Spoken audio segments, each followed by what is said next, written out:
Alors le congrès du sommeil à Strasbourg, moi je dirais première chose, la transversalité. C'est extraordinaire de voir d'une part ces médecins qui viennent de toutes les spécialités, bien entendu les pneumologues, également les neurologues, les psychiatres, les médecins du travail, les ORL, les médecins généralistes également très nombreux, mais aussi avec les techniciens du sommeil qui sont nombreux, les représentants des différents acteurs du sommeil.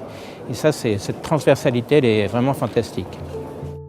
On a eu 4 conférences plénières extrêmement riches. Et là, on refait le sujet sur le sommeil, à la fois sur comment on dépollue le sommeil, sur les bases physiologiques du syndrome d'apnée du sommeil, sur l'endocrinologie, sur le traitement. Et c'est vraiment un plaisir pour tout le monde de se replonger dans ces conférences plénières.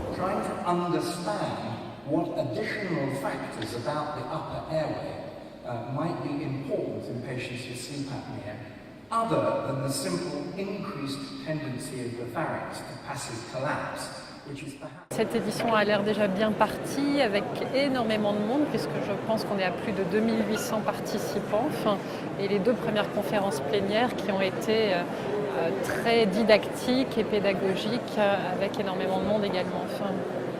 Pour cette seconde année où un consensus aura lieu durant le congrès du sommeil, nous avons choisi, après l'hypersomnie de l'année dernière, celui du syndrome des jambes sans repos, qui est une pathologie très fréquente puisque près de 8% de la population française présente un syndrome des jambes sans repos avec 2% de patients qui ont des formes sévères ou très sévères et qui nécessitent donc une prise en charge adaptée. Ce consensus que nous présentons aujourd'hui, c'est le fruit du travail de 4 groupes d'experts nationaux. Nous nous sommes tous réunis lors d'une réunion à Paris il y a quelques mois pour bien établir et nous mettre d'accord sur le consensus. On sait que ce syndrome des jambes sans repos n'est pas toujours très bien pris en charge, tant au niveau du diagnostic que du traitement. Et il nous est donc apparu important de nous réunir et d'établir un consensus en français pour mieux comprendre la maladie, mieux poser le diagnostic positif et dès lors que ce diagnostic positif est posé, d'adapter le traitement à la personne qui est en face. À l'issue du congrès, ces 4 thèmes de consensus seront publiés pour que ces consensus soient accessibles pour tous les médecins.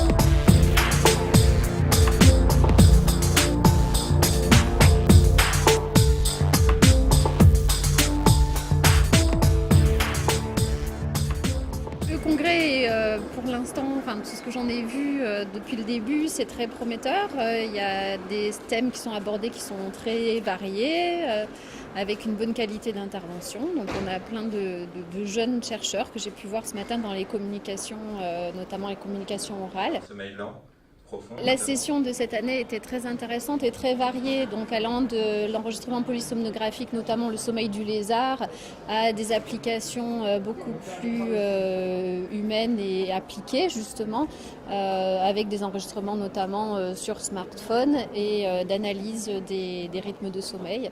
Donc une grande diversité dans les échanges et dans les présentations qui ont été effectuées.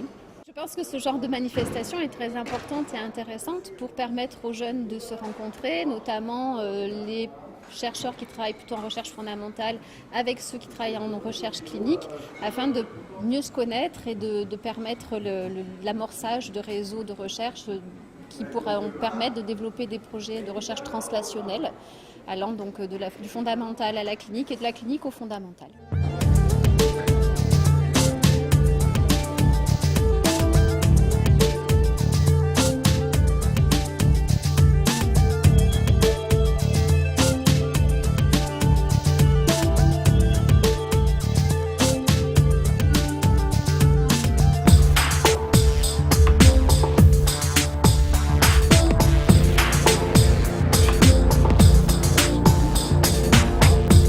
L'expression faciale, c'est très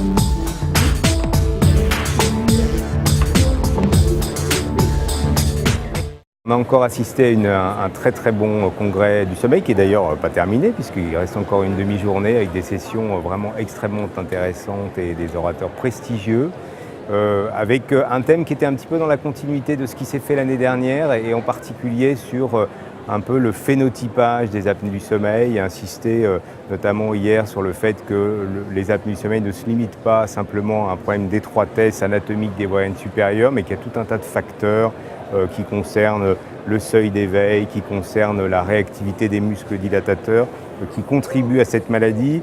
Et ces différents facteurs physiopathologiques peuvent déboucher sur des prises en charge qui devraient normalement dans l'avenir se diversifier et pas s'en tenir uniquement à la pression positive continue pour traiter cette maladie.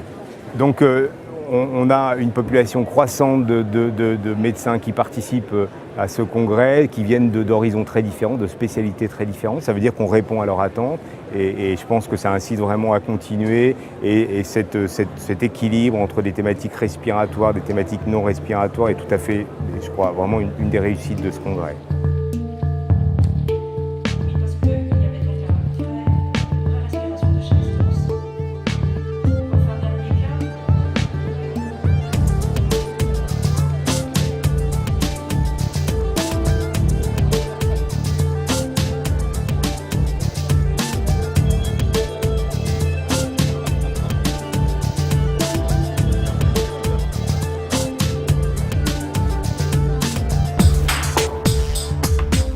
On a fait une très bonne session à Strasbourg. On croit qu'on ne peut pas faire mieux, mais si, je crois qu'on fera mieux au prochain congrès du sommeil à Marseille.